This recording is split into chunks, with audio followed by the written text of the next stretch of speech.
Small business war stories. Small businesses are the soul of America. And this is where they tell their stories.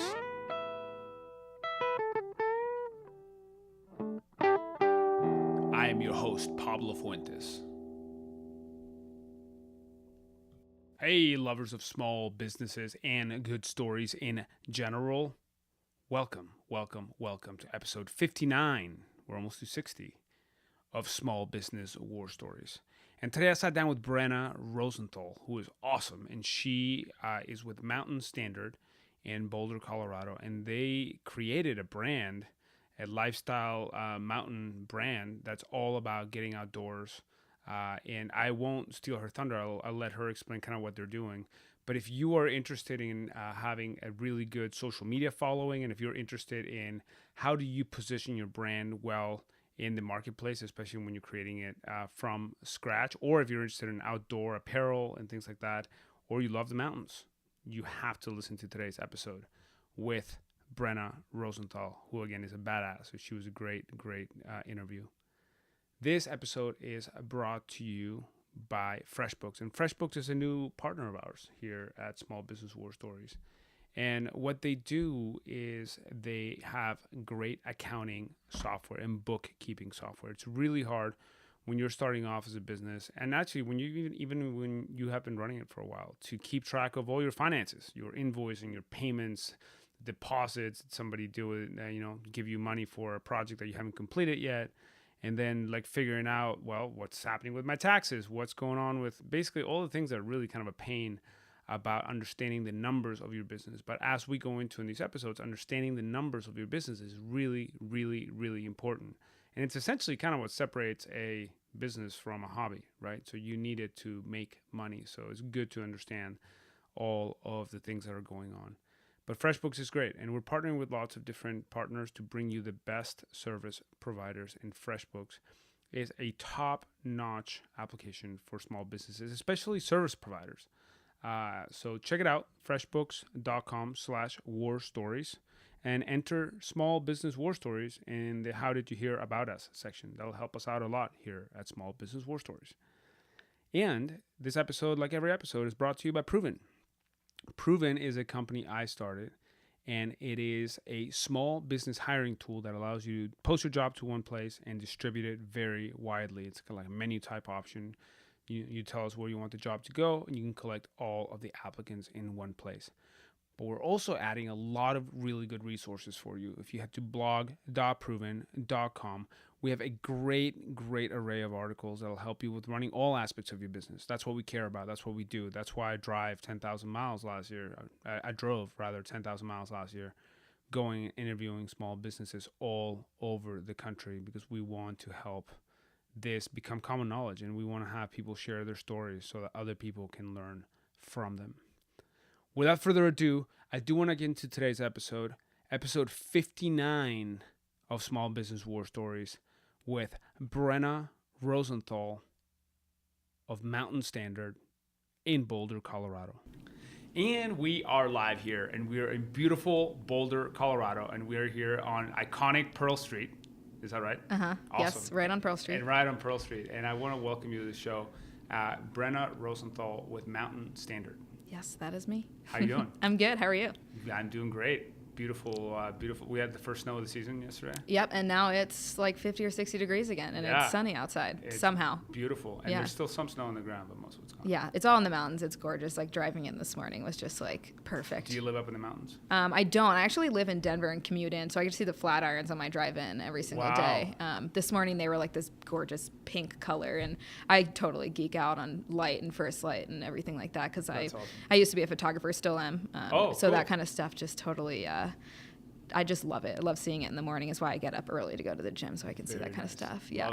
Love it. Yeah. So that's a reverse commute, right? Most people go the other way. It is, yeah. Okay. And I lived in Boulder for years, but I think being in the two different cities is awesome for me, awesome for the brand. Our warehouse is in Denver too, so it's been nice to be up there. So let's talk about Mountain Standard. We are here. You are about to open a store. Do you have a storefront somewhere else? We don't. So we're a direct-to-consumer brand, which means for people who don't know what that term is, it means that we're all online. For for the most part. So we just sell straight from our website. We have some of our product in a small boutique shop called Feral Mountain Company in Denver, who we have a really close relationship with. They wanted to carry the product. We wanted it there for our Denver audiences. Okay. So we have a small assortment there, and then we sell at events as well. So Very cool. around here in the mountain towns and San Francisco we've been to as well to do that Cool. kind And of you stuff. sell mostly outdoor gear. Mostly outdoor gear, so down jackets, fleece, flannel, camping chairs, backpacks. Basically what Mountain Standard is everything you need to survive for a mountain lifestyle. Boom. Yeah. There you go. There you go. Everything you need to survive for a mountain lifestyle. Yeah. Do you sell Bowie knives? Not yet. What happens if a bear attacks you in the mountains? We want, Actually, I mean, so we tell those stories. A Bowie knife probably wouldn't help. You want bear spray or like bear cans Or and a stuff gun. like that. So we tell stories too on how to prepare for that kind of stuff on our website. Obviously, like there's some things that we won't ever make, but maybe we'll partner with different brands to bring into our store to sell on our website, stuff like Very that. cool. In the future, we're still very new. So Cool. And Yeah. how long you guys been around? the brand's been around for about 3 years. Okay. What most people don't know, though, is that Mountain Standard comes out of a product design agency called Sid Factor that's been making and developing and doing strategy for mostly outdoor soft goods products for years, for Okay. 15, 20 years. Okay. Yeah. Wow. And I've worked with some of the top brands in the industry. So we did gloves for Black Diamond. We've done stuff for the whole Yeti Cycles apparel brands, Smart Wool. Our founders come from North Face, Salomon, Adidas. Okay. So pretty much any outdoor brand that you've heard of, we've probably touched at least Cool. some of their product. So what was the inspiration to start it? One of the things you guys talk about in your website, and you talk about you have a company that operates outside of the constraints of larger outdoor brands. Mm-hmm. What does that mean to you? So I think we're not trying to change the industry. We're just trying to make it better. So our whole thing with this is most of the outdoor industry launches their product on a fall, spring launch line. Okay. So there's a big push in the fall and a big push in the spring. And I think that's kind of where we're at right now. But what we're aiming to do is launch products for time appropriateness. So you're mountain biking in the fall. Like, what do you need for that? What do you need for these mountain seasons? So what do you need for all 4 seasons? So spring, summer, winter, fall. Okay. Instead Cool. of just spring, fall. So you guys are a direct-to-consumer brand. So Mm-hmm. a lot of these campaigns we're talking about are online. Yes. But now you're about to open here in a very visible location. Yeah. You're about to open a storefront. Mm-hmm. And what's the idea behind that? The idea behind that, I think, is like there's still a lot of people that want a touch point with their product. So if you think about it, like obviously there is all these online pushes, like Amazon's taking over, but at the same time they're partnering with these other companies like Whole Foods and stuff where you do physically go and shop for that product. It's bringing I think the experience to Boulder. It's just kind of focusing on, we are from Colorado. Like the product line was created for the lifestyle here and for the people that seek the lifestyle out here. Yeah. And to bring the storefront here, there's going to be a lot of storytelling in it. There's going to be a lot of events. I think having that is really, like that physical touch point is really important for our customer. It's still going to be direct to consumer because it's just coming from us. It's not coming from a retailer. Okay, cool.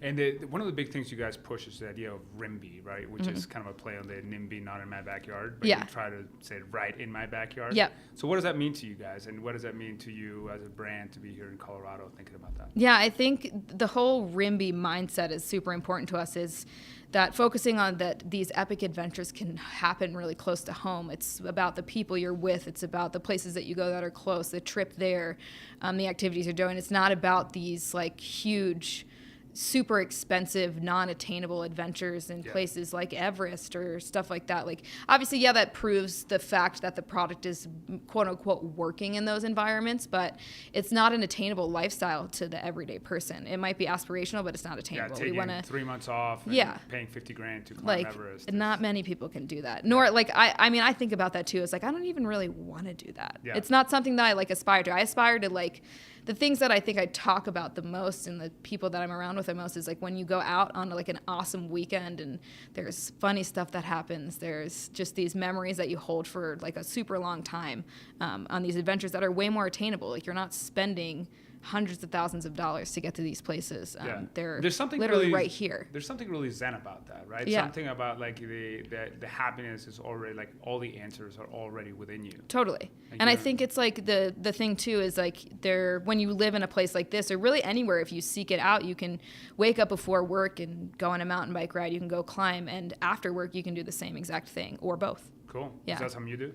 Yeah, I mean, I think I go climbing in the morning because, especially like over the summer, the temperatures are like way better. Yeah. Super early in the morning, and cool. The light, like I said, I'm a total light freak. It's like, it's gorgeous that time. Seeing a sunrise or a sunset is just, it's all clearing almost. Cool. Yeah. Now, touching a little bit upon like your idea of light, you guys have a very active and very successful Instagram account that's helped you build a brand, a relatively large following in a short period of time, right? Mm-hmm. How many followers you guys have? I think we're close to 32,000 followers. There you go. Not that you're counting. Yeah. Not that I'm counting. I don't Yeah, check it every day, exactly. every hour. So how have you guys gone about doing that? I mean, there's a lot of competition for attention. A lot of people putting out their story out there. What is it? So both from a strategic kind of big picture perspective, Mm-hmm. and also from a tactical perspective, a lot of our audience is small business owners. So if you were to offer up advice about particular tips and things that people can do to be effective with that, well, how have you done that? Yeah, I think like starting off growing our Instagram following was mainly getting our product in front of people that had a bigger following than we did. So I always tell a story. We worked with a famous Instagram dog that had way more followers than we did, and we gave him some product, and we're like, hey, you should do a giveaway just for people to come follow us back. And he was super brand relevant. It wasn't just any old dog on Instagram. His name's Loki the Wolf Dog, and he's focused on doing all these outdoor specific activities. Is he as cool as Muddy Waggers? Muddy Waggers is pretty cool. Look at him. He's like, you're talking about me. He has his own Instagram, but he doesn't have millions of followers. Yeah. So just getting that product in front of them, and the audience was really like relevant to us because he was doing all these outdoor activities. So it's not like something where we would ask them to follow us and they had nothing to do with us. It wasn't like some city dog and they would just unfollow us within a day. Sure. Of them just to enter the contest. So that, and then we have a list of about 100 to 200 what we call field agents, which we call our passion army almost, is they're posting about our stuff every day. They're getting it in front of their following. So that accumulation is in front of a big following of people. That's awesome. And I think like just posting this like attainable imagery too is like really important. What does that mean? So stuff that like, it's just back to the RIMBY aspect, is like this kind of attainable / aspirational lifestyle. So we don't want everything to be like almost too soft, but like, it's like when you see a picture of mountain biking and you've maybe only been mountain biking twice, you want to be like, oh, I want to do that again. Okay. Not necessarily dropping down like a cliff face. Where Totally. You're like, where it's like, this like, there can be like, I think some aspect of like danger, but not like this unattainable aspect of danger. Like obviously if you're climbing, there is danger involved in it. Same with mountain biking, same with all those stuff, but not this like top of Everest, you're wearing oxygen, like all of this So stuff. it's like danger Goldilocks. Sure. Not too much, not too little, just right. Exactly. Got That's it. a good way to put it. Danger Goldilocks. I like that. There you go. That's a good Instagram name. Yeah, Danger Goldilocks. I wonder if that's taken. Yeah, I'll have to look and see. I might have to do that. Maybe that's your new Instagram name. Yeah, it might be. I have to change. That's awesome. I love that. Awesome. So what is the vision? What is it? So 3 years is a relatively short period of time. And what do you guys want to do? And how are you guys involved with the community here in Colorado? And how do you want that involvement to grow? Yeah, so I think the fact that we're from Colorado is a huge part of our story. Okay. Colorado is this like, talking about the aspirational thing, I think it's this aspirational lifestyle to like everyone in the country right around. It's like such an epicenter of small business right now. And the fact that you can live here and have a lifestyle on top of work, I think is super attractive to people. So people are watching that story from our Instagram, from our website, our email campaigns. And just it's like FOMO. It's I use that word all the time. Fear of missing out, FOMO. That people have, that they want to be a part of it. So there's a lot of people traveling here right now, which is another reason why we're opening the store too. Is there's these people from all over the place that want this like stamp of Colorado on the hat that they're wearing or the jacket, or I got this in Colorado. I think it's this awesome epicenter right now, and it's serving this younger customer too. I think our demographic is 24 to 35 year olds. Got it. Who are super into this type of lifestyle. Awesome.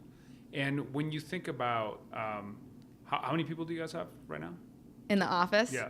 So Andy, who's sitting right next to us right now, Yes. it's me and him that work on the day-to-day everything. So the agency is 7 people, but the people in our agency also work on client projects in addition to Mountain Standard. So all the product design and development happens right behind the wall that we're sitting next to right now. Okay. For both Mountain Standard and for our client base for Sid Factor.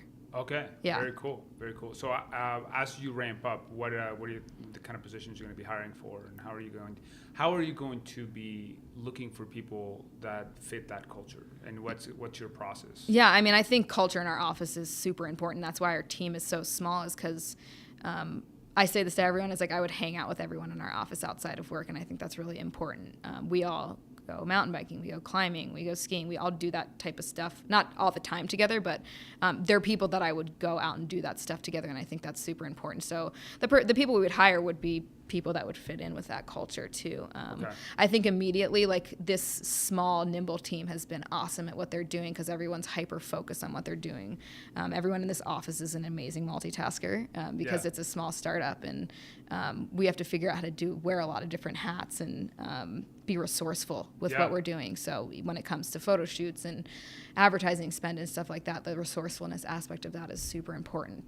Are you guys part of, as a small business up and coming in Boulder, do you connect with other small businesses? Totally. In Boulder? I mean, I've met some great folks here. I mean, these folks from these boots, I think Truman Boots. Yeah. I met them, and I've interviewed, a number of other folks. Shinesty here. A lot of people doing really cool things. To what extent do you guys interact with them? I mean, we interact with those people a lot. So the 2 founders of the company, Eric Lyon and Jason Olden, have been in Boulder for years.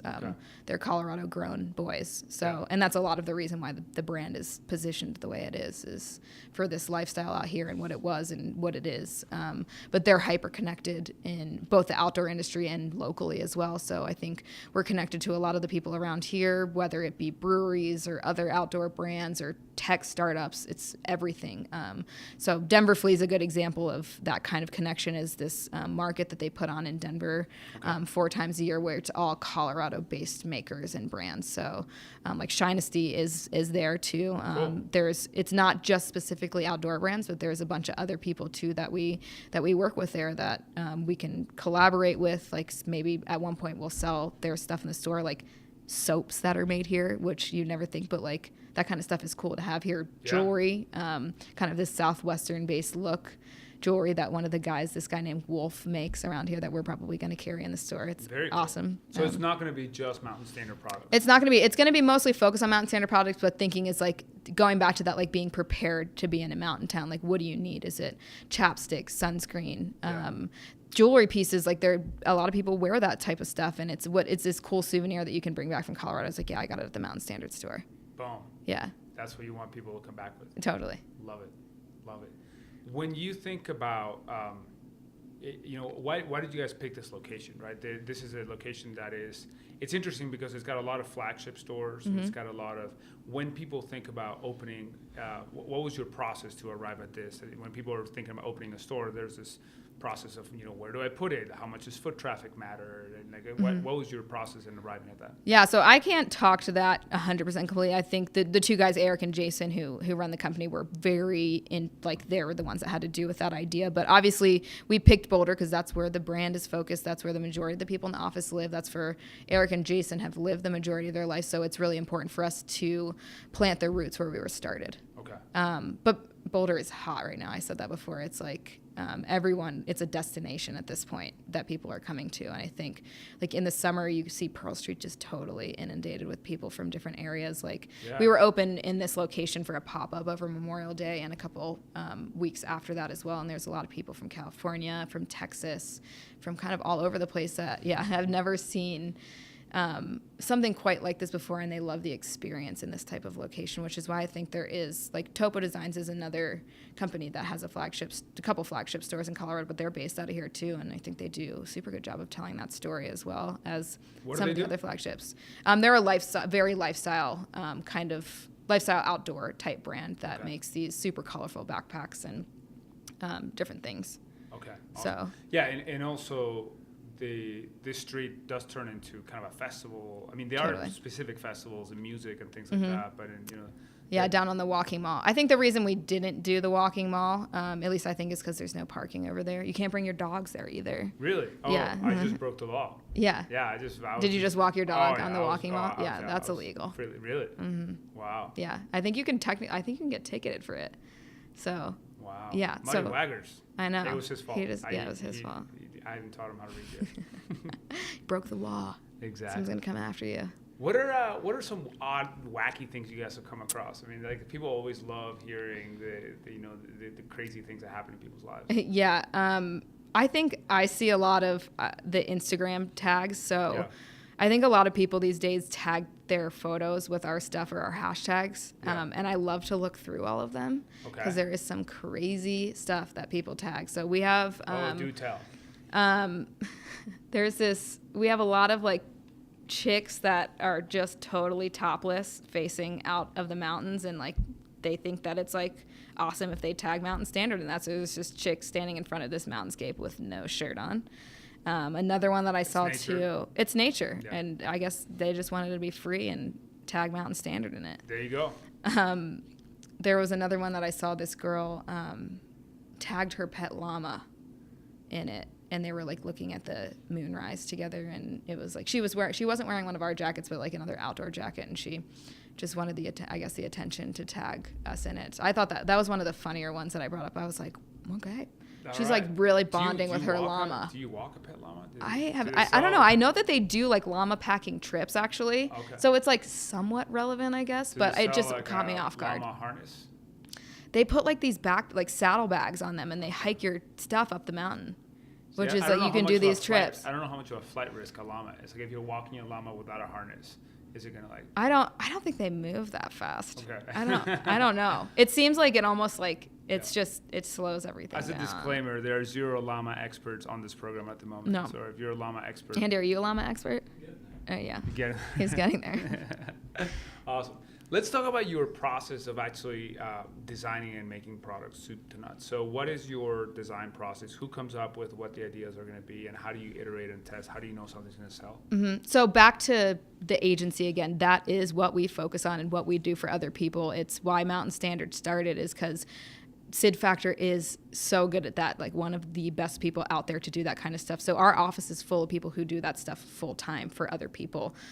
So Mountain Standard is easy in that aspect. Like that is what comes easy to us. It's the marketing aspect that the people in this building that we're trying to ramp up to, we're trying to figure out. The product has never really been an issue causer for us, besides the fact that we're only able to make limited runs right now. Like bigger outdoor companies make thousands of one piece, whereas we are making way limited quantities of it just because of where we're at as a business right now. Got it. But like, so what's the bottleneck? What'd you say? What's the bottleneck to producing more? Is it manufacturing? It's manufacturing. I think it's just having money to make those products. I think right now it's cash flow. So being able to have the cash to make more inventory, to make more styles. Like I said, we're hoping to have launches 4 times a year, if not more, like every month. Right now it's kind of hyper-focused with what we can do. We've been working with the same factories on Sid Factor's side for years, and started the business kind of on favors from those factories, and with excess material too. So material that was waste from the industry. So like if North Face gets too much of their fabric made, we bought it off of someone like that person to start our very first line for Mountain Standard. So product is what comes naturally to us. It's easy. It's easy to figure out what to make, what it's for, what fabrics to use. Like that is what the people behind this wall are so good at. Cool. And then, so once you have a design that you prototype, you like, what's the process? So what are you guys manufacturing? It depends on the product, so it's kind of all over the place. We pick the best possible factories for each of the products. So like our down insulation stuff is made in Asia, our fleece type stuff's made in Mexico, and down the line we're actually making a cotton line that's going to be based in the United States. Okay. Mm-hmm. Interesting. And so you have all these pre-existing relationships, and do things get drop shipped from those manufacturers, or do you have everything shipped here and then handle inventory? Everything's shipped to our warehouse in Denver, which is a third-party fulfillment center. So they have a lot of other brands in there. So they get our orders and they ship them out from that fulfillment center. Got it. So then you have all the product there. Mm-hmm. So Let's talk a little bit about the cash flow management aspect, because that's something that a lot of small businesses starting up come up against, right? Because if you order, as you know, too many pieces of something, that's essentially cash on the shelf. Exactly. And unless you sell them through very fast, that can really hamper your business, because let's say you're doing 4 launches a year, you still have half of your stock from the last launch, and you're 2 months in, it's difficult to kind of do it again. How do you guys think about that, and what are some lessons that you learn on that? Yeah, I mean, I think it's where we struggle the most with right now is just trying to as a new brand, get that inventory in front of people. So Denver Flea is a huge thing for us. We get rid of a lot of our product there. It's also where we introduce the brand to a ton of new people that talk about it. So we'll bump our prices down for that event to get in front of people, to sell out our inventory. But I think a huge thing too is that our product is, I think, in the Colorado region, you can use a lot of our pieces all year round. Right. So when you live in Colorado, I think that you get use out of a down jacket every single day of the year, especially if you go up into high altitude early in the morning. In July, it's still really cold out to the point where you need a jacket. Okay. Yeah. Okay, cool. So our stuff will stay on our site for a longer period of time. It doesn't get like totally washed out, but there are styles that do will sell out super quickly. Okay. Okay. So, but that could lead you to the opposite problem, which is that if not having enough. If you don't have enough and you have the pent up demand, that's profits left on the table. Yep. And that's what we struggle with now, I think, is trying to turn over the inventory that people want quick enough. So one example is this thing that we call the Miracle Mile trucker hat. We can't keep it on and produce it fast enough. Miracle Mile trucker hat. Yeah. It's this blue and white. Andy's wearing kind of a version of it right now. It has a different logo on it. It's sold out. It sells out every single time we make it. What's special about it? I don't know. So it's a classic outdoor silhouette is what it is, and it's an attainable price point. Okay. And people just love it. I don't know what it is. It sells out faster than I think the majority of our products, but it's a hat, and those people are people that we hope to come back to buy a higher price point product in 6 months to a year. Yeah, and they're also ambassadors for your brand, right? Hats are a great way. Yeah, they're a great way for them to get the word out. Can you think of a time when things went wrong, when things just completely sideways and you're like, oh shit, what do we do? And what did you guys do about that? I don't think we've really had any irreversible damage, just because the people behind this wall are so good at product. Yeah. There was a time, I think, where we sent an email out with a completely wrong date for the promo one time, and that was the worst. It feels like the worst day ever. Years, that's the worst thing that's ever I happened hope to it you. is. You guys I really hope it is. You guys are in good shape. Yeah, I don't really there's obviously warranty issues with a very small fraction of our product, but you're going to run into that with any product. Sure. There's not every single piece is going to be perfect. Sure. But there's snaps that came off of I don't know, maybe 10 out of the couple hundred jackets that we ordered. But we have a thing in our office that fixes them. Okay, so how'd you guys handle that? When you heard that there was a problem, what'd you do next? We ordered the button press that puts the buttons in, and had people start sending their jackets back in. And so you actually did it yourselves, so that could. Okay. Yeah, we replaced at first before we had the button press. We'd just replace it with a new jacket. But I think we stand behind the manufactured defects of our product, but there's also this lingering kind of ideal in the outdoor industry, with Patagonia and REI and all these brands that are just straight up replacing people's products. So people kind of expect that now from the outdoor industry. And as a startup brand, that's a hard cost to swallow. Yeah. Yeah. That's a lot. Okay, so you guys started replacing them. We replace stuff with manufactured defects. Okay. But if you burn a hole, it's we talk about this every day. Andy deals with it the most. But yeah, if you burn a hole in your jacket from a campfire, is it do we replace that?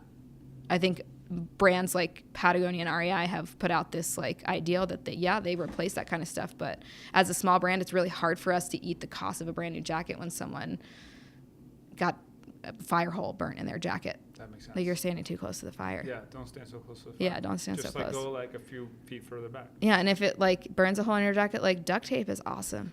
It's awesome. It looks very sexy. Yeah. Awesome.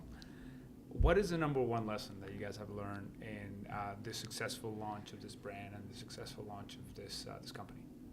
Number one lesson, I think we're still figuring it out. Okay. We're still it's been 3 years. We're still really figuring out. I think, I don't know. I think just offering the right assortment of products to people has been really important. And this quality product, I think all of our products are high quality. It's stuff that I would buy even if I didn't work here. That's a hard question. Okay. That's a hard one. Well, I mean, maybe that is a lesson that you're always figuring it out. Yeah. Even 3 years in, that you get the right to earn new challenges. Like totally. I mean, every single day we come in here is a challenge. And like I said before, I mean, being able to multitask and being resourceful is super important. Awesome. Just to, I guess, keep moving on, keep learning things. Love it. Yeah. Where can people find you? So your address, when is the store opening? We're not just TBD. There's still a lot being figured out. So Okay. I don't want to give an exact date for that yet. This episode will probably air in 2018. So you okay. I'm hoping You're hoping 2018 will be open. And what's the address here? It's 1537 Pearl Street. But the other thing, too, is if people want to come check out the product, they can email us and we can open the door up. Boom. Yeah. There you go. You get like it's like a showroom type thing. It's like a thing. Speakeasy for mountain jackets. Exactly. Awesome. I think that would be kind of cool, actually. Yeah, just do that's cool. Tell them they have to like give a Yeah, password. they have to give a password email to us, and it's only from 9 to 5 when we're here. Exactly. A speakeasy for jackets. Yeah. That's new business model. Cool. And what's your website and what are your social media properties? Yep. So mountainstandard.com, that's the best possible place, I think, to get our product. Okay. It ships pretty quickly. It ships out of Denver, which is kind of right in the middle of the country. So depending on where you live, it gets to people within a couple days. And then our Instagram handle's at Mountain Standard, and we are Mountain Standard on Facebook. Awesome. Yes. Well, congratulations on what's been a very successful first 3 years. Thanks. I hope things keep going forward well for you. Me too. And it's very nice to meet you. Yeah, it was super nice to meet you too. Thanks for coming. Thanks for being on the show. Yeah. Thank you for listening to Small Business War Stories. If you enjoy the show, share it with a friend, or you can subscribe on iTunes, Stitcher, or on our blog at blog.proven.com. If you have an idea for us, we'd love to hear it.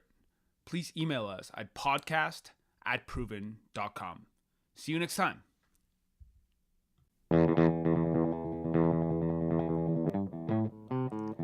Small Business War Stories. Small businesses are the soul of America. And this is where they tell their stories.